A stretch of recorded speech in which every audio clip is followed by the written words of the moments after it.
Good morning, good afternoon, and good evening. Thank you for joining the Spiritist Talk series promoted by the United States Spiritist Federation every Saturday morning at 11 a.m. Eastern Time. I'm very happy to be here to host this talk by YASCO ARACAVA, who will be leading our live with the theme Spiritual Environment at Our Home. I would like to take a brief moment for two announcements. One is there is a new podcast like series called Psychology and Spirituality, a bridge to a better life, based on the works by Joanna De Angelis. There is a new episode every Friday. The Psychology and Spirituality weekly talks, based on the works by Joanna De Angelis, will offer a safe space to confront, compare, correlate, and expand spirituality concepts from a psychological lens, bringing insights, actionable tips, and real world advice to help you lead a better life. Please subscribe to receive notifications of new episodes at the USSF YouTube channel. And please note on the screen that there is a QR code. If you want to help the USSF produce more publications and promote Spiritism to everyone, scan the QR code on screen for your donation. Thank you. Now, back to Yasko Arakawa. It is wonderful to have you with us today.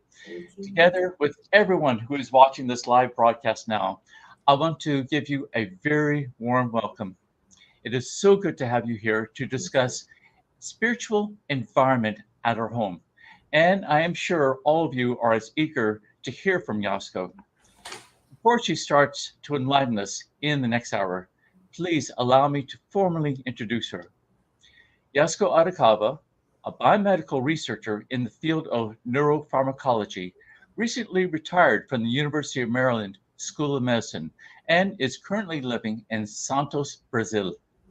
She first engaged as a Spiritist as a member of the Spiritist Society of Baltimore, where she was involved in several activities, including children and youth activities, outreach programs, study groups, and giving lectures at the SSB and in other Spiritist organizations. While still connected to the SSB and the U.S. Spiritist movement, now in Santos, she is an active member of Centro Espírita Chico Xavier, participating in lectures and study groups, including at the Spiritist Federation of Sao Paulo. Please take this opportunity to send your questions during the presentation using the chat window. Yasko has reserved time to address your comments and questions once she concludes her presentation. And now, please welcome Yasko Arakawa. Hi, hello everyone, hello friends. Thank you, Bradley, for this warm introduction. Thank you, Tanya, for always inviting me. I'm so honored to be included in this talk series of U.S. Spirits Federation. So today we're gonna talk about spiritual environment at our home. Let me say to you to expand a little bit this concept of a home. Start with home inside of us, home everywhere where we are, and we are engaging with other people, other human beings. Can be a workplace, can be in the street, etc. It's all the awareness that we have to have the whole time. So this theme I thought was very important because of this very tumultuous times that we are passing through. You know, we are bombarded by 24/7 news, usually bad news, with now the recent earthquake killing thousands of people in Turkey, Syria, you know. And then we hear about these nonsense wars We still have hunger in some crucial parts in the world, which was supposed to be eliminated by now. And we still have to deal with these new variants of COVID. Should we stay inside, use masks, don't use, get gathered together, not? All this is so stressful. So, and what is important is that because we have this mediumship, either completely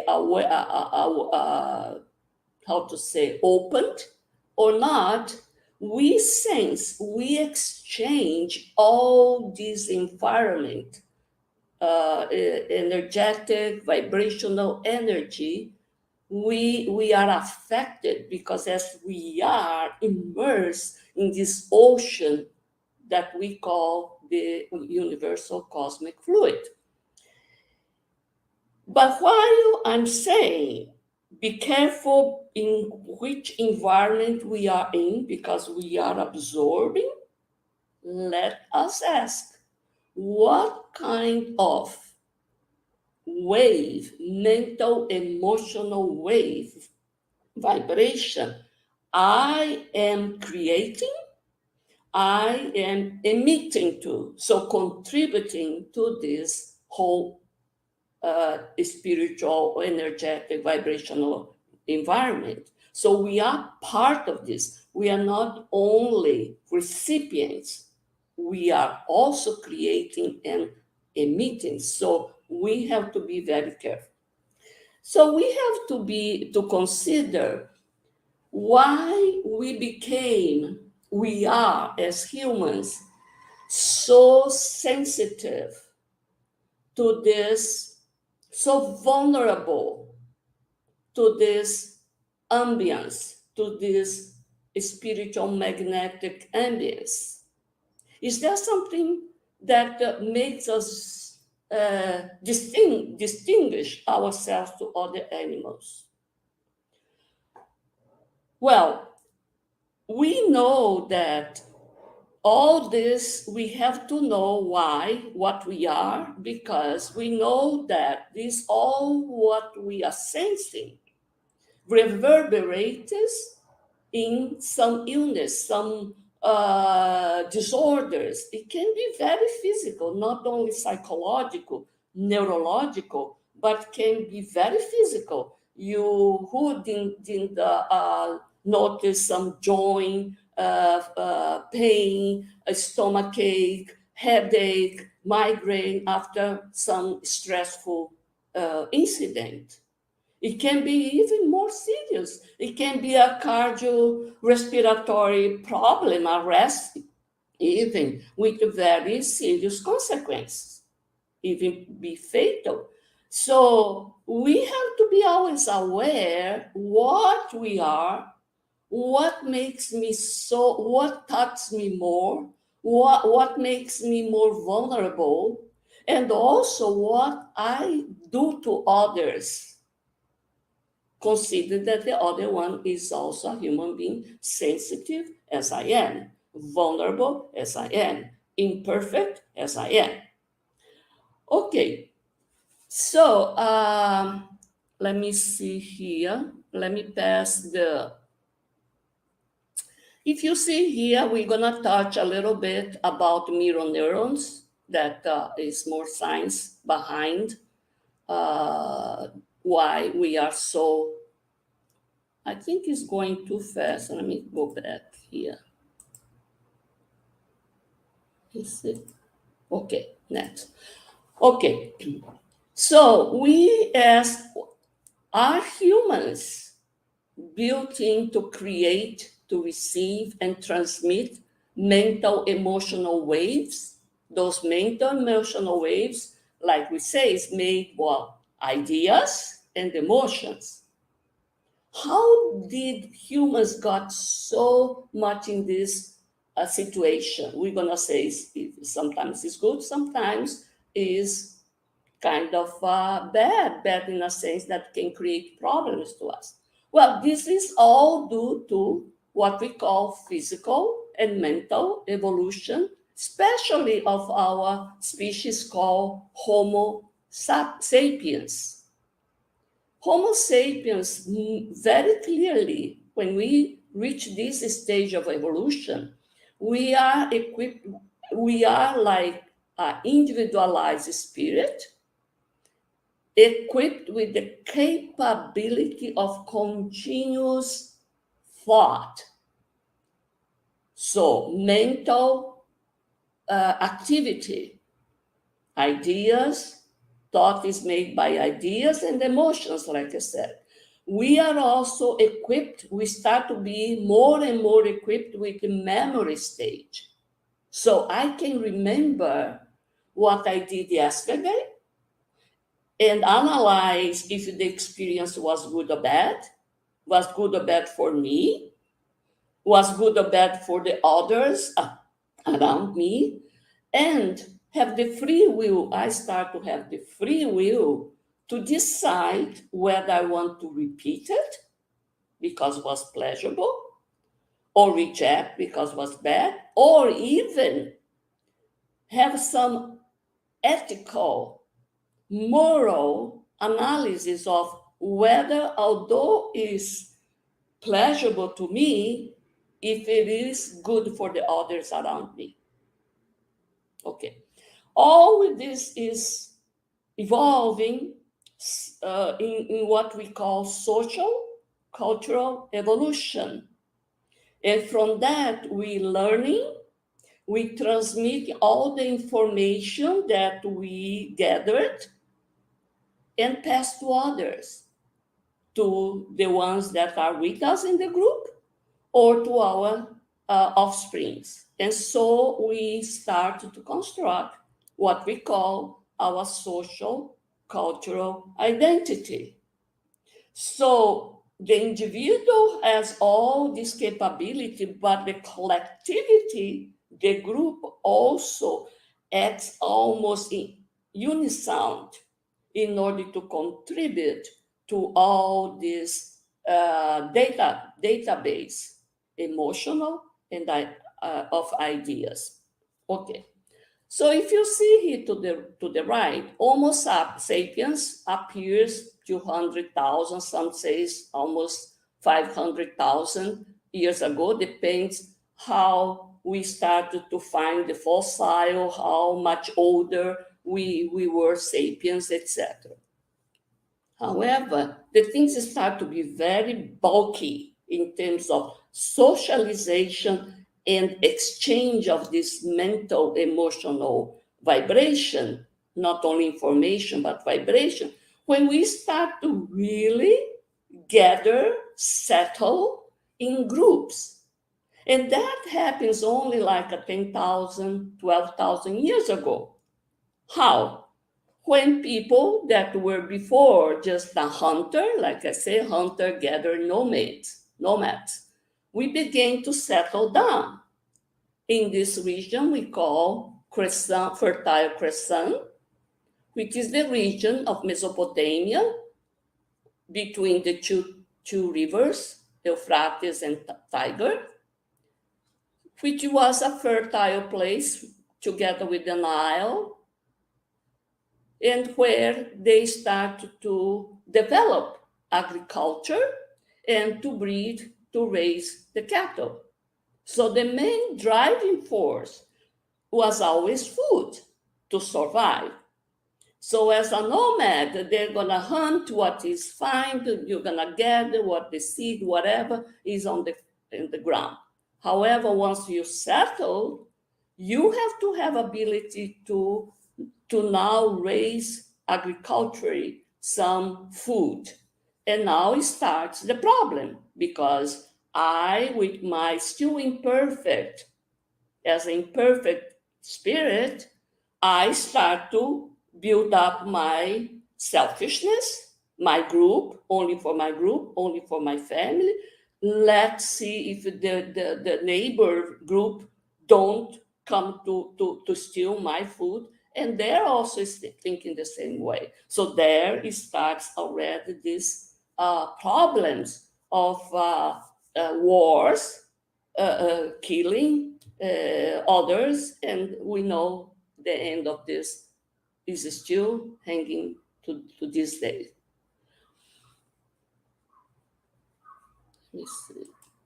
Okay, so let's see. There is another thing that we have to think about, which is very amazing about that will affect the rate of our social cultural evolution while we speed up our evolution.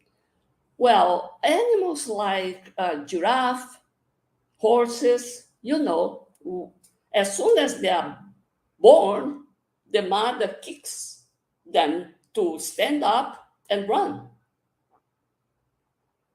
That doesn't happen to human babies. We all know.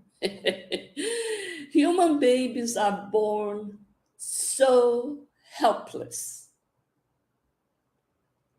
If there is no mother, no caregivers around, like we see in this, giving all the food, taking care, this baby will perish in the first years, up to even 5, 6 years. If there is no this physical care, our babies would have perished. But we ask, nevertheless, we grown up to be the most complex, quote unquote, evolved social cultural beings in the planet. We are the masters. We learn how to control other members of animal kingdom. How?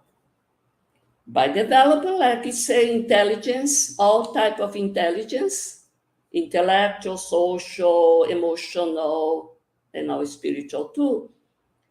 It requires to express our emotions, etc., large brains, more connectivity of neurons. We have to develop more neurons, especially in this frontal part, neocortex, prefrontal cortex, which distinguish humans from other animals.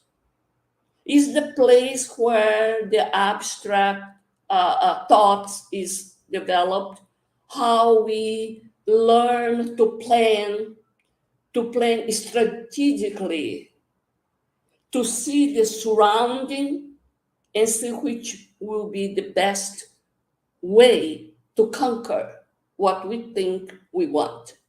So we need large brains, especially we develop, as I said, this prefrontal cortex. Humans start to be upright by pedal, starting 2 legs. That is a big advantage because now we can see the horizon much farther than if we were in 4. But that caused another problem. There was a pressure for a premature born of our babies, large brains, and plus to pass through the birth canal, plus the women, as we got upright, the birth canal got narrower and narrower. So that imposed a very difficult and perilous situation. So babies had to born prematurely when their cranial brain are only 30 to 40% developed. The rest are developed outside of the mother's womb. Is that a disadvantage or advantage? It seems kind of against us, right? How come the other animals, they are already inside the mother's womb, ready to go, ready to walk, to run? Our baby is not. Now we're gonna see that although baby may look helpless, doesn't talk, doesn't ask, only cry and smile, But this baby is not dumb, but nothing can beat happily bubbling baby. He knows, the baby knows how to work the crowd around. We all know, right?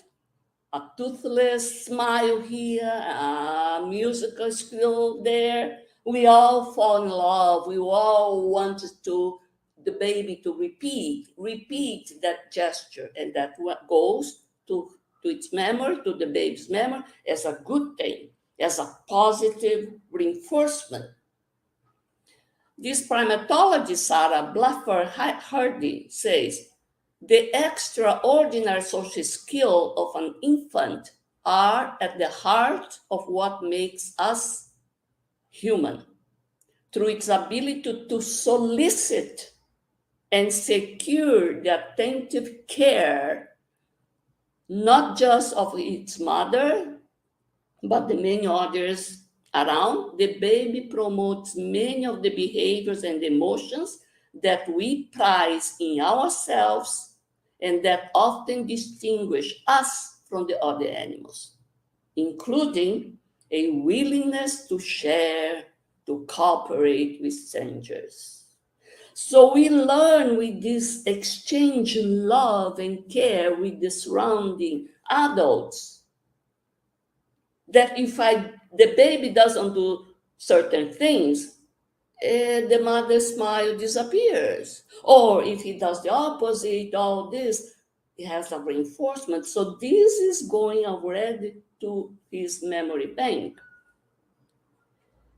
Also, helpless babies need a smarter moms and caregivers.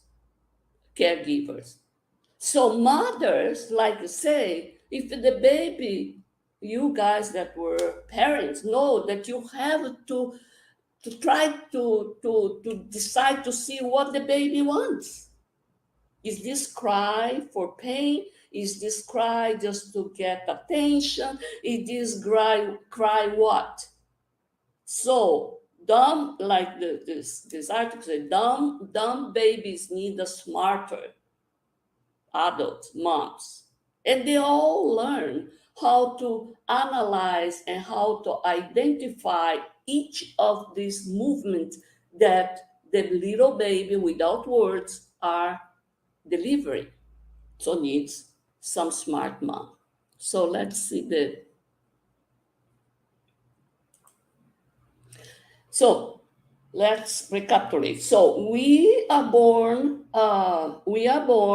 helpless, premature, and 6 to 7% is developed outside of mother's uterus. In contact with this social environment, social emotional environment. So this is what is making humans different from the other animals, mammals, that they are already complete printout. There is no place for improvement. While the baby having only 30 to 40%, the rest it can complete, add to these places with any new information, any new learning. So they're very like a sponge. There is some holes that can be completed in the interaction with the other adults.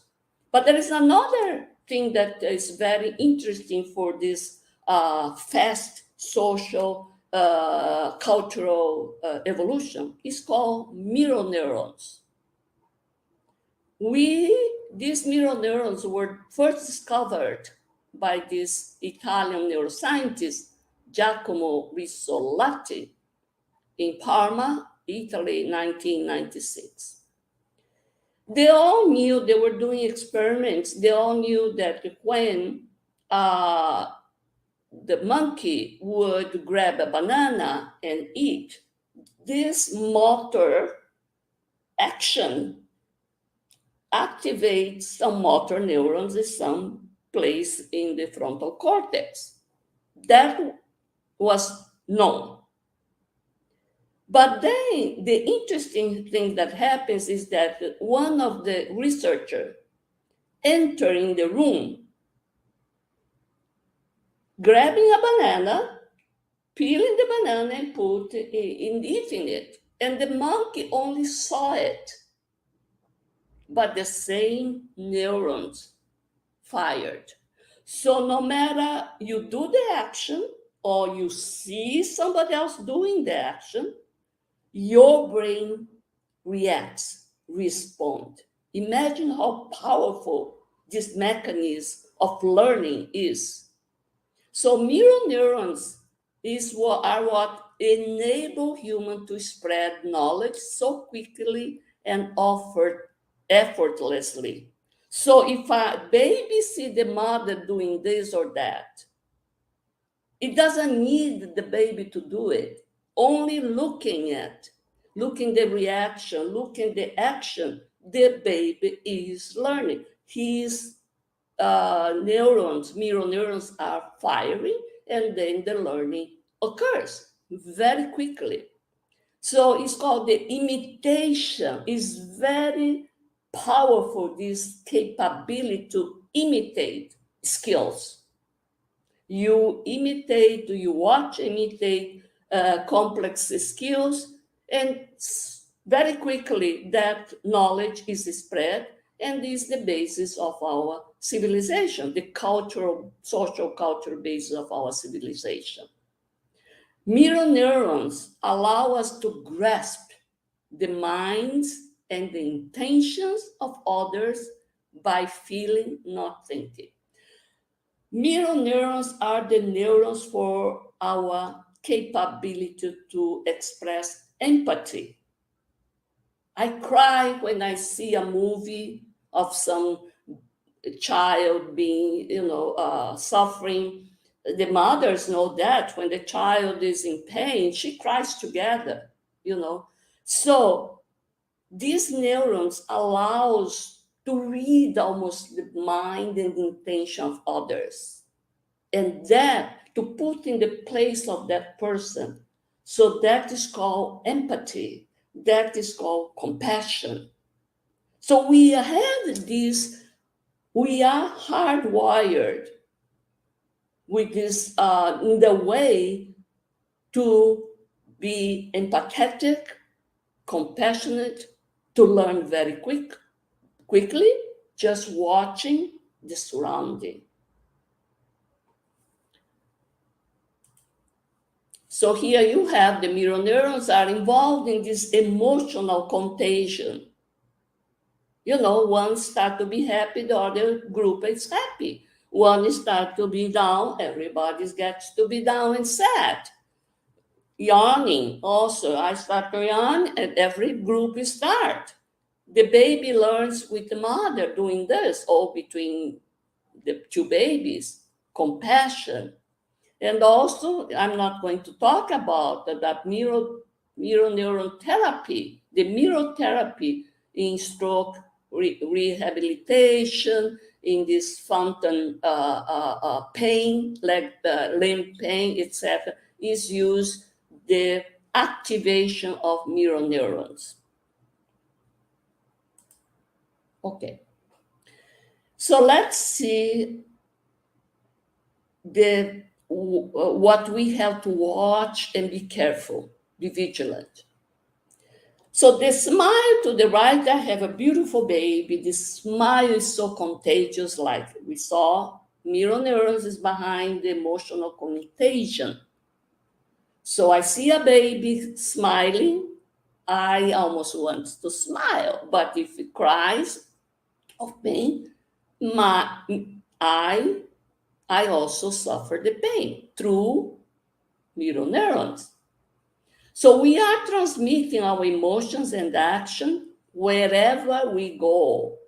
So best we are transmitting the right ones. So best know that we are transmitting the right wave, the right emotions. So we say, watching a sporting or a political event, we may feel exhilarated or drained after the event. Who doesn't feel that? If you even, mostly if your team lost, or you got kind of stressed there, cheering with your sport team, or in a demonstration, political demonstration. We know what happened. We get contagiated. In the end, we don't know. I did that. I was there also breaking all these things. We can do it because of this transmission that affect our mirror neurons. Think about the powerful impact watching, for instance, the pornographic scene or whatever. As I said, mirror neurons ignite. So we are built with this capability. So let's not fool around and say that I am shielded. No, we are not shielded. It doesn't need a drug, a pill, cocaine in order to change. Just mental, emotional wave can affect us as was a drug through mirror neurons.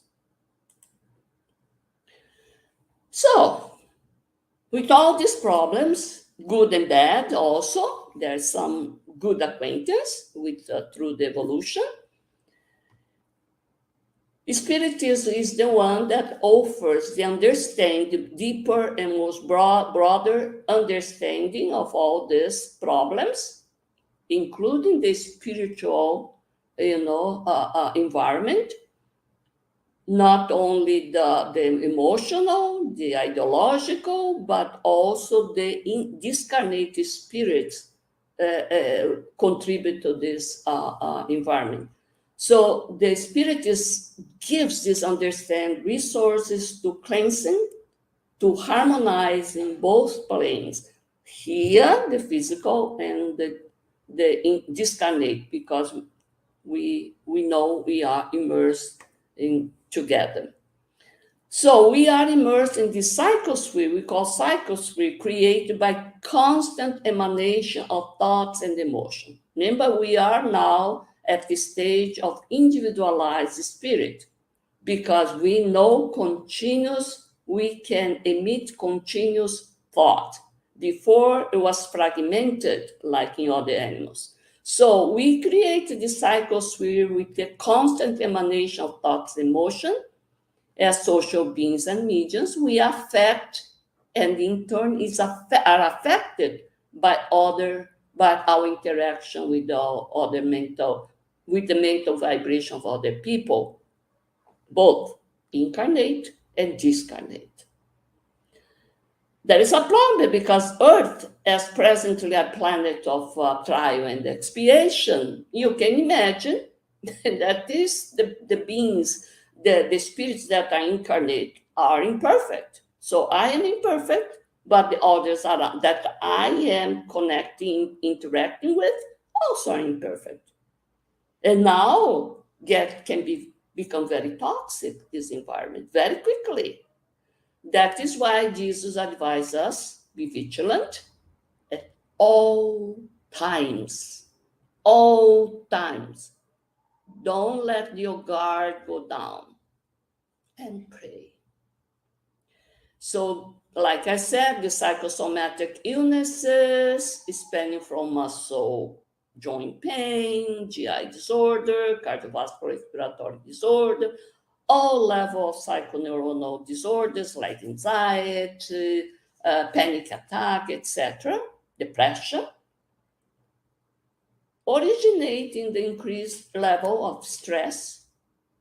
We have hormones, neurotransmitters, neurochemicals that are completely in this regulation, imbalance, and can be fatal.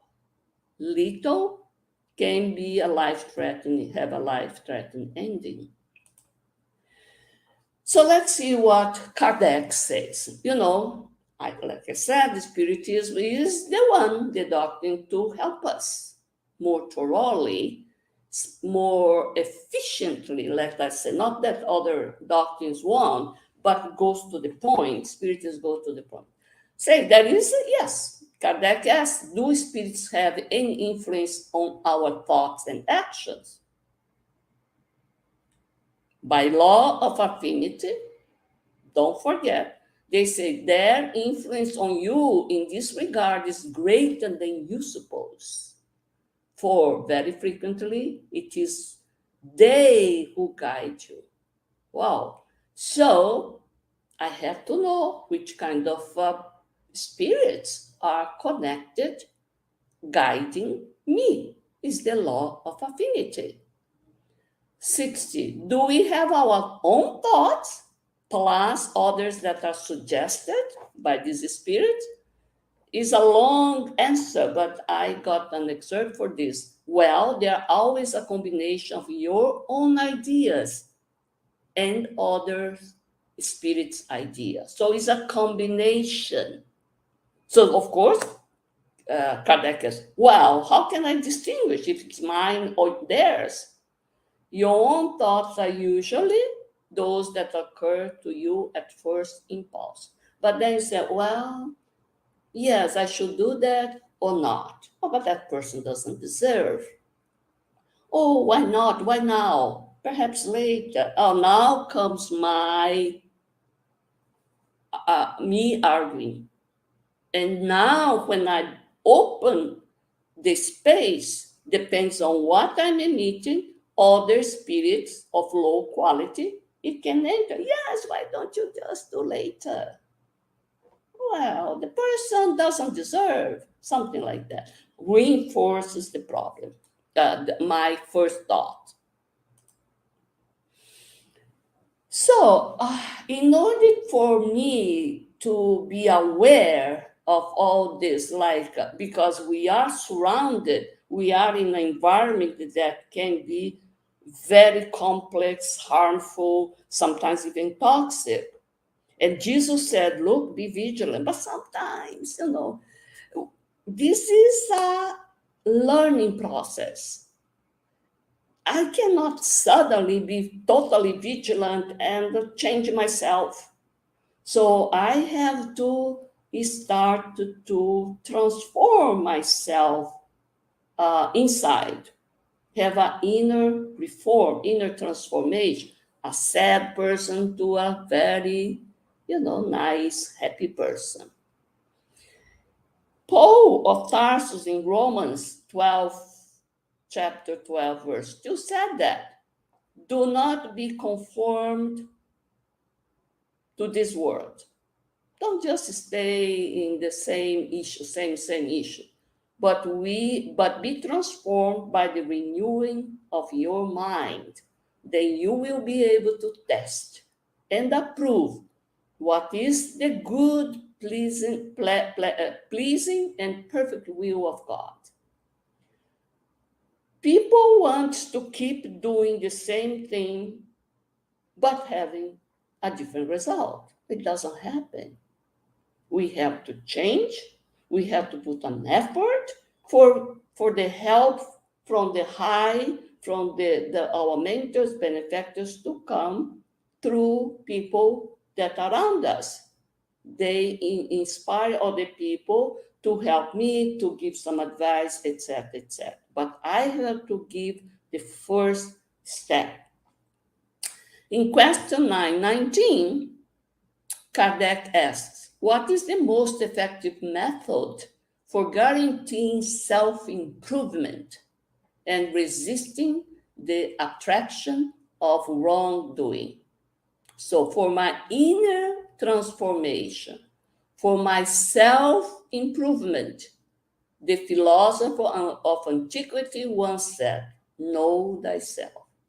So I have to know what I am, what kind of a virtue, in how much percentage each of the virtue I have, also my vices and imperfections, how much I have it. Is so bad? Or I am already halfway. So I listed some of these imperfections, which are the most important one, and there is no person in this stage in the earth in this stage of trial and expiation that doesn't have at least part of these vices: pride, arrogance, selfishness, intolerance. If you say, well, I never had this, well, because probably you were not yet encountered the circumstance for you to be tested. Not yourself. Now, I'm not selfish, right? I don't know. Depends on what circumstance. If your own family, is in trouble, you're gonna share, in the time of war, of hunger, all these things we have, intolerance. So we have to slow as a process by self-knowledge, knowing thyself, to build up humility, to oppose to pride, meekness, to be mild, to oppose to arrogance, generosity, to oppose to selfishness, tolerance, to oppose to intolerance. This is a slow process. It is a shifting, slow shifting. And in the Gospel according to Spiritism, in the chapter 9 called Blessed are the Meek and the Peacemakers, about this self-improvement, leaving the selfishness, leaving all this negativity, Lazarus, Paris, 1861, said in subtitle called Affability and Mildness in this chapter 9. I got one piece of that long advice. It is not enough for milk and honey to flow from the lips. The words can be sweet, mild, but, he says, if the heart is never associated with the sentiments, then there is only hypocrisy. Those whose affability and mildness are not mere pretense are never belied. They are always truthful. They are genuinely like that, affable, mild. For they are always the same, whether in society or in privacy. We all encounter situations and say, well, this person usually the family complains. Well, people say, oh, he's such a good person in the spirit center, in the gathering, etc. All they say, you should see him or her at home. And the kids agree. So, whether in society or in privacy, we have to be genuinely, if we claim to be mild, affable, we have to be honestly in every place we are. Besides, Lazarus said, they know that although it is possible to deceive man, because we cannot see well, we cannot sense well, no one can deceive God. That's true. And I would say, down here, our psychosphere reflects our mental state, our intention, and our emotions. Well, intention, mental state can arise from pride, despotism, hypocrisy, unkindness. What kind of a psychosphere is emitted by a person with all these vices? We may put some appearance, or I cannot see in this imperfection in others, but we feel the psychic atmosphere is heavy. So I cannot capture any word, bad word, but the environment is heavy because there is somebody's trying to deceive, but in reality, the mental waves, real mental waves, have been emitted to the environment. The most sensitive will perceive the quality of the environment in person's psychosphere and feel sick. So there are people, mediums, that feel that, said, well, I'm feeling sick here. I have to get out. When I'm with this person, I felt something. Our bad, unkind, toxic thought will be detected from the spiritual sphere.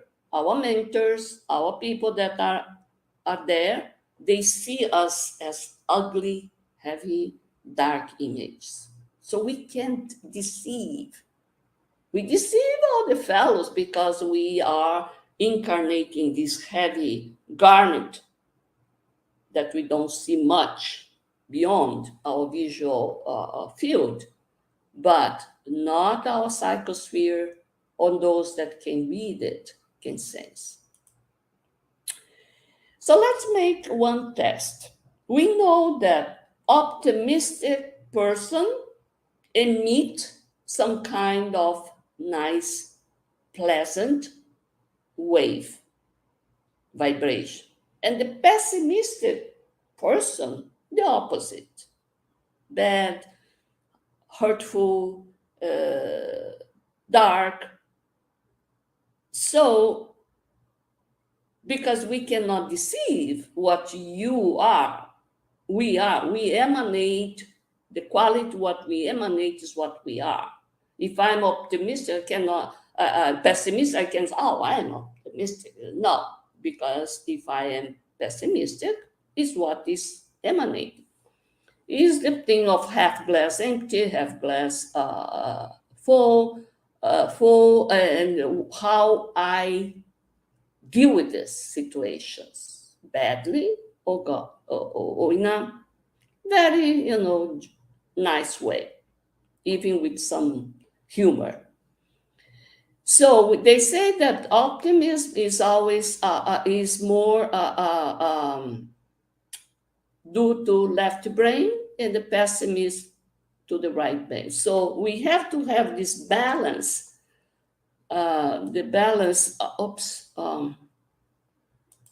this balance between the right and the left, because if I'm too optimistic, I can put everybody, myself in danger, because I am trusting so much, and I can even jump in some place that are very dangerous. But the opposite, the too much right side, right brain working, I can get stuck because I'm so afraid, I'm so negative, I'm so inhibited in my actions. So we have to have this balance between those two half brains. This is in this paper.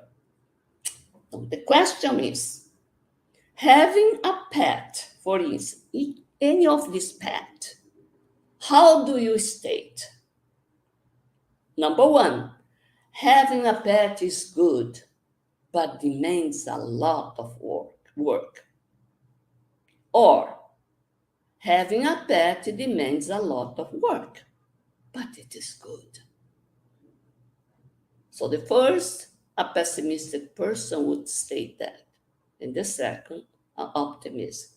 In all these sense and this statement, we are emitting our vibration. Even the pet can sense how, when I am welcoming or not welcoming them. Tips and tools. I don't know what time it is now. Okay. Take 10 minutes to alter your mood before coming home. We dread sometimes in this heavy traffic, the co-workers, the co-worker did something, rejected my advice, or my boss didn't like my report, or I am like this, and then the traffic. Take 10 minutes to alter the mood before coming back, so you can change the mental wave that you are emitting, and don't contaminate, or you enter with a different quality of wave inside your home. Same with business meeting, social events. Be watchful and conscientiously you choose that's what surrounds you. Visual, audio stimuli, type of music, type of sounds, programs that we watch, people that are around us. Wording conversation. Watch for wording. There are people that, get so harsh, but while a nice, welcoming, understanding change completely the environment of that household. Learn how not to engage in fruitless or even risky discussion. Don't engage in someone else's problem if that doesn't, you cannot help it. Try to discern what is yours and others' life challenges. Sometimes we want to solve somebody else's problem. We want the other person to evolve.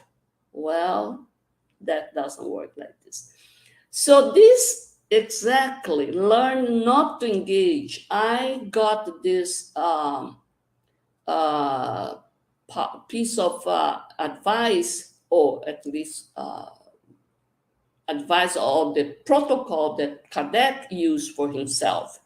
That is called, in the case of Spiritist controversy, is in the Spirits Review 1858, November issue.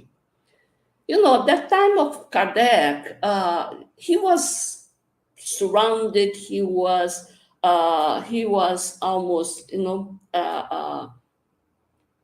how to say, it's almost a violent attack by people that want to raise controversy about this new doctrine, the way he's conducting or whatever.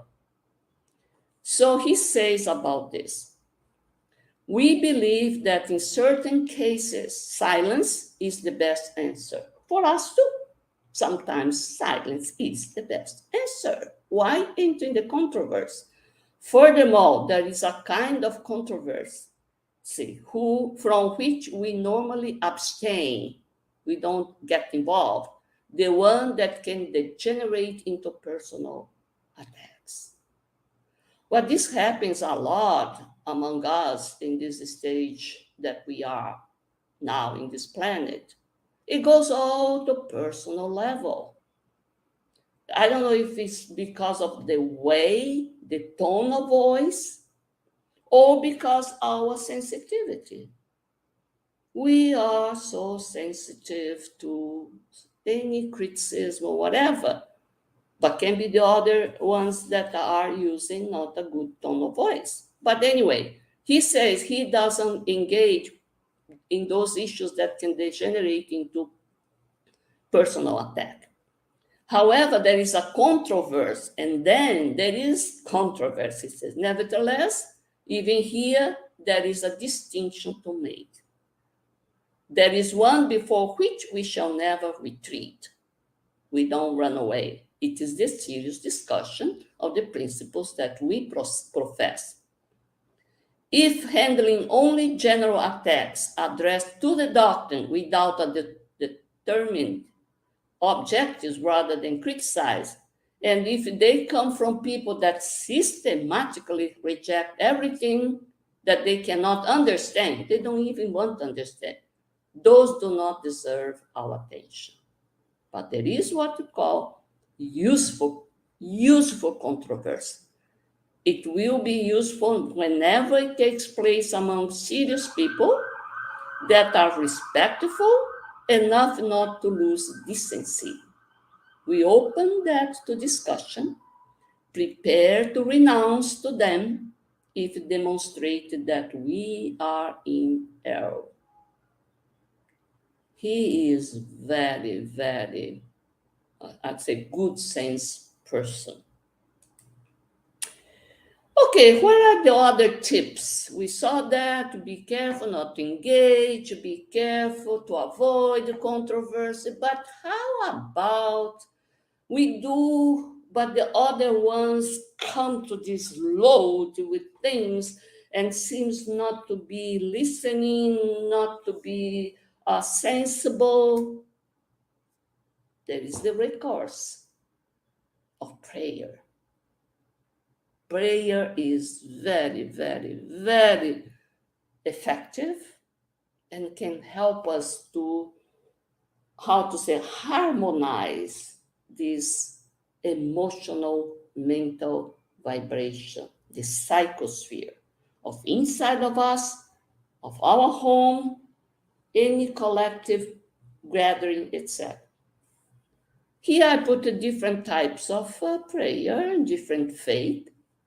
It all depends how we are engaged in this prayer. It can be in any places, but what is inside can be a real, truthful conversation with God.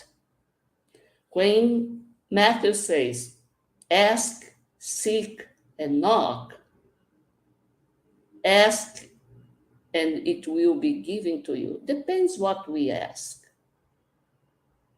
Depends how I ask. Depends if that is good for me to be given the good answer or not. Seek and knock. Sometimes in the God's Almighty, all just, all perfect, superior, the most superior being, it's good that we have that kind of problems that would improve the immortal spirit that we are. But we have to understand. So in Matthew 6, when you pray, what you have to do? Go into your room, close the door, and pray to your Father who is unseen. Then your Father who sees what is done in secret will reward you. So I said, well, you can pray in any place. And now I'm saying, no, you have to enter in your room, close the door. No, it's the room of your inner self.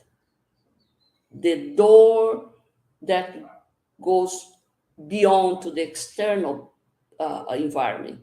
Go to inside, to your room, your most inner room. And then the conversation with your Father, it doesn't need even to be words. Doesn't need words. It's just mind, vibration, emission to God. And with the silence, I can hear the response. I cannot keep bubbling. No, I can stay in silence in order to hear the answer, right?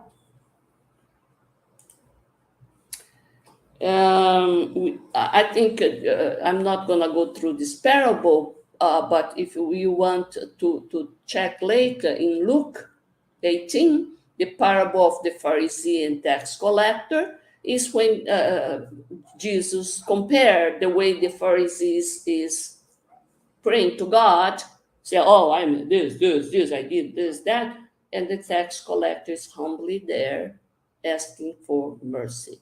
So which one of those are we, right?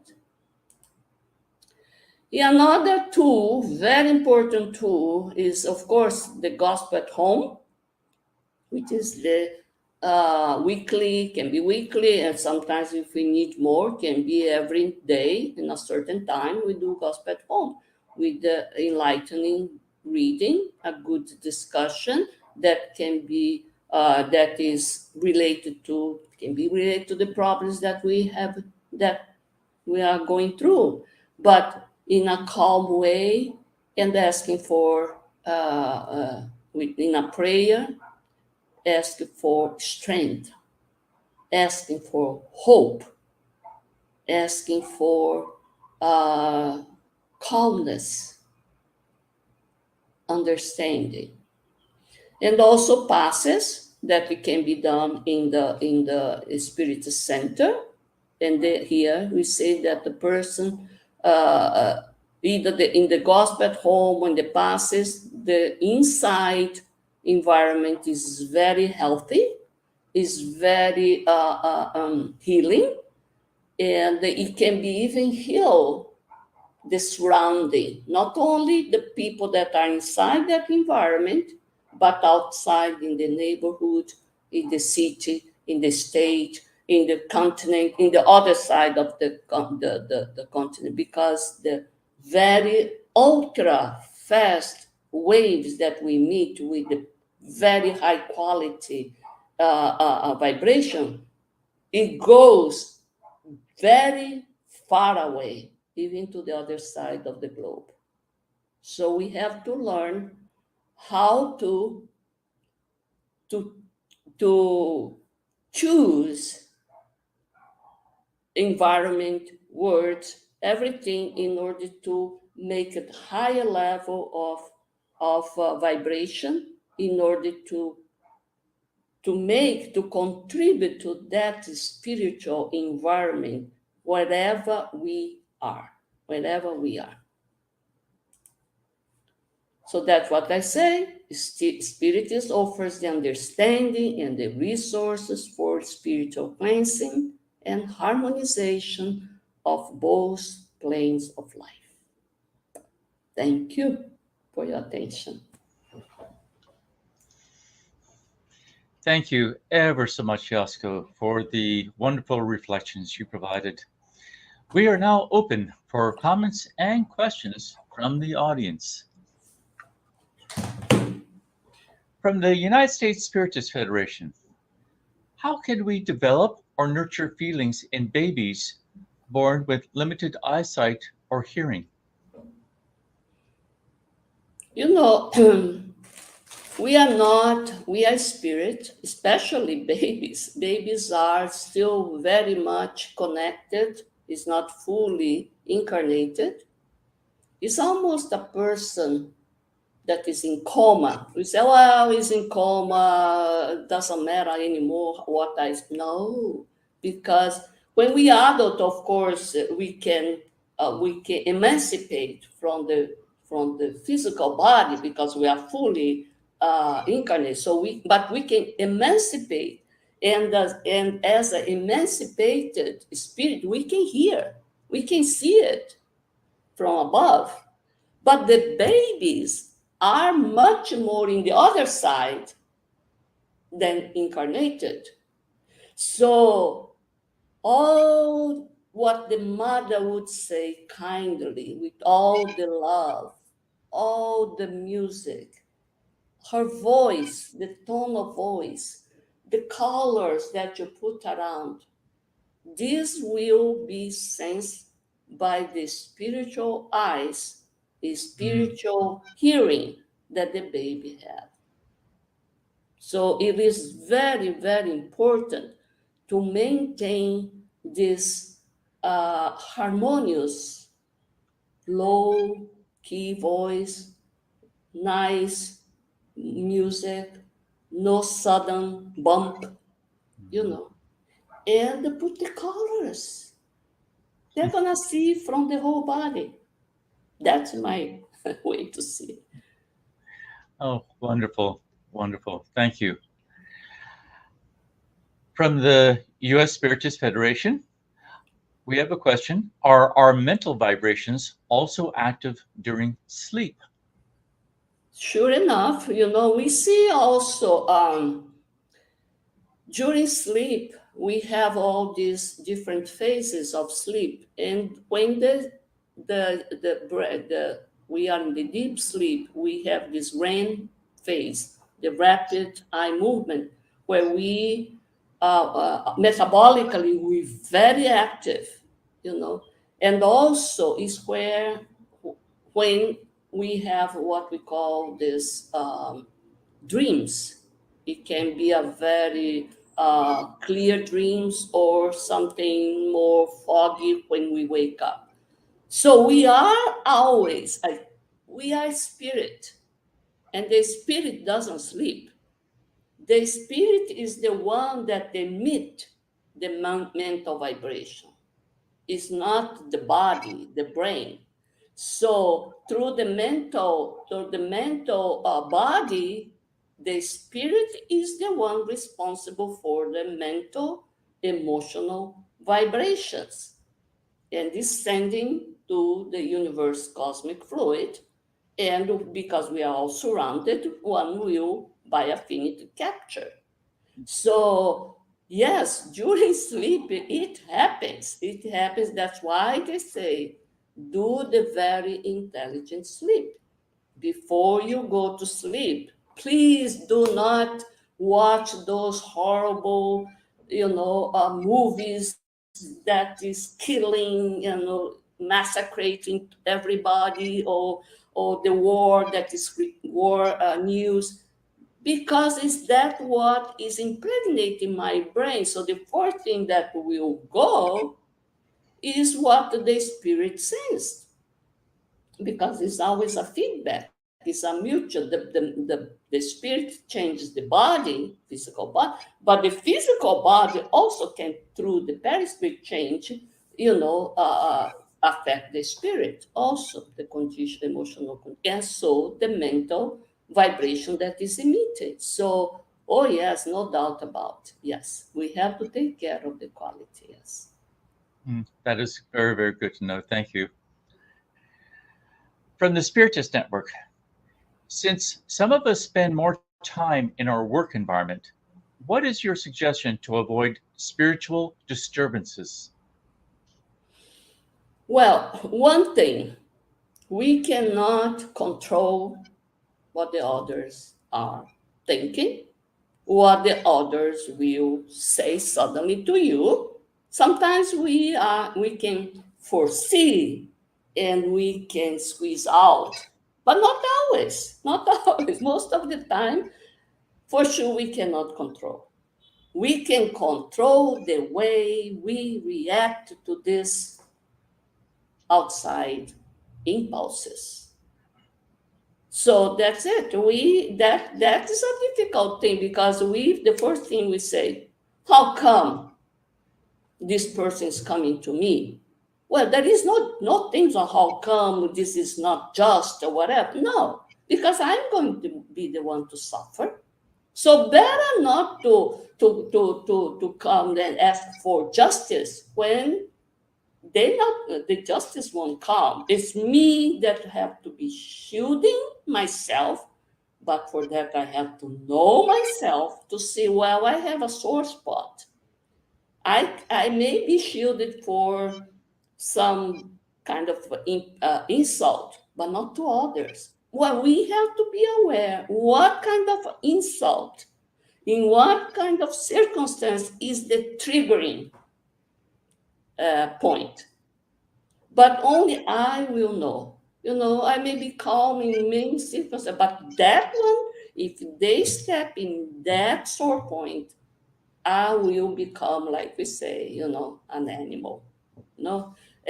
So know thyself is very important. Be humble that we cannot change others, only can change ourselves, the way I react. So if I know myself, in split of second, I foresee the problem coming. So I already, either mentally, I pray, please God. We always do this, without even expressing the words. Oh, please give me some calmness or something. We do, we almost not conscientiously, And although we inside, because sometimes we cannot control that, but we put at least some half smile and don't emit those words.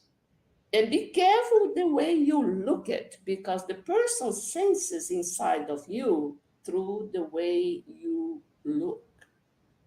If it's a kind look, the look that is saying, I understand you, so what can I do for you?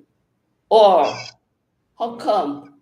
What's your problem? Something like that, So, but, we're not always with a mirror in front to see, oh, yes, you have those words, those eyes. No. It's the other one that will see me. So, but it's an awareness. I have to know myself, my sore point, my vulnerability, and then shield. And shielding, if I can even help someone in that circumstance. Say, what can I do? I understand. Something like that, you know. So be understanding is better, but it's a practice. Yeah. Good thoughts and suggestions. Thank you for those. From the TVCEI International Spiritist Council, how else besides prayer can we protect ourselves from bad mental vibrations of others? Well, if we think prayer is this ritual prayer, you know, oh, I have to stop some corner. I have to think what to say. Of course, you know, it seems too limited because sometimes the circumstance doesn't allow me. I'm driving. How can I suddenly stop, you know? But, you know, prayer is just thinking good. It's just be humble. It's just to see others like me. The person probably is going through harsh time.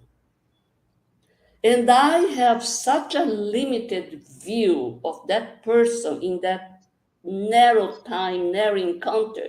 And I am already judging the whole thing.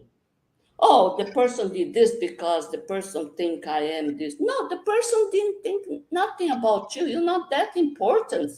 The person is just externalizing the pain that is going inside. The bad situation that she can or he cannot say that happened. And we don't know anything about that person, nothing.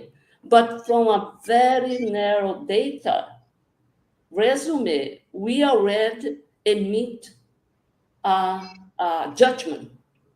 And usually it's a bad one. Usually it's a bad one to defend myself. Always to defend myself. How come this person is doing this to? Why not? You may be the person to help. If you're strong enough, why not be in that moment, you know, to be the cushion, the buffer for this bad acidic thing that is growing inside, you know. So prayer is not this ritualistic, but is any good thoughts, good intention towards the situation, tolerance, welcoming, all this good virtue. Thank you, YASCO, for that very much. So, from the U.S. Spiritist Federation, how can we protect our home if we have unbalanced or disturbed individuals living with us? We all have that. I think there is no home that we don't have that. Perhaps not one given being there concrete, but it can be bringing, that person can be bringing some problems and be contaminate emotional life, you know, like I call emotional contagion. We have mirror neurons. We can be contaminated by this virus, emotional virus, and bring home. So you say, why are you acting like this? Why ask that? You know, that's not the way to challenge, because if we challenge that person, the person doesn't want to explain, look, I had this problem, I had that problem, because this takes too much. This is not in this mindset to explain. It needs just an understanding, even a silence. A silence. Usually, older families, when the mother said, look, your father is coming. You know how much, you know, I don't know if it was Divaldo said, your father is coming. Kids, be careful. Everything's clean. Everything's all right. You know, let your father Just settle down. Don't ask anything. So it's all, everybody has to be aware that we're gonna have someone inside our home, but that is in this imbalance, disturbed situation. But the person probably is not always, is not born to be unbalanced and disturbed. It's the moment. So probably we have to try to change the circumstance, try to change the way we accommodate that situation in order not to spread the fire. And in a better moment, we may come some situation that we can clarify. But of course, prayer, the mental prayer doesn't need to go look for a book, nothing. Mental prayer, asking for calmness to that person, surrounded by good vibration. All those things, that if we love the person, we should love like Jesus said. We have to love even the enemy. But inside the home, more of that. We love, so we have to do whatever we can to minimize and to cover with this loving vibration that will calm down, because we have these mirror neurons that will sense the surrounding. So the empathy will sense. There is the opposite also will sense. They are there to alert. Well, something is wrong. Your thing is very harsh or something like that. So trigger the stress neurochemicals, or the ones that were nurturing, like oxytocin, dopamine, etc. Something like that. But never confront, like Kardec said. Don't confront, because there are situations that it becomes too personal. So silence and prayer, mental prayer, and be willing to love, to send this loving vibration. Yes. Thank you very, very much, Yasko. And thanks to everyone who's watched today's talk live, and all those who have been following our weekly Spiritist Talk series. Don't miss our next live next Saturday, February 25th at 11 a.m. Eastern Time, when Susanna Samoas will be discussing Powers of the Soul. Yasko, before we close the live, would you please offer a prayer? Sure. My honor.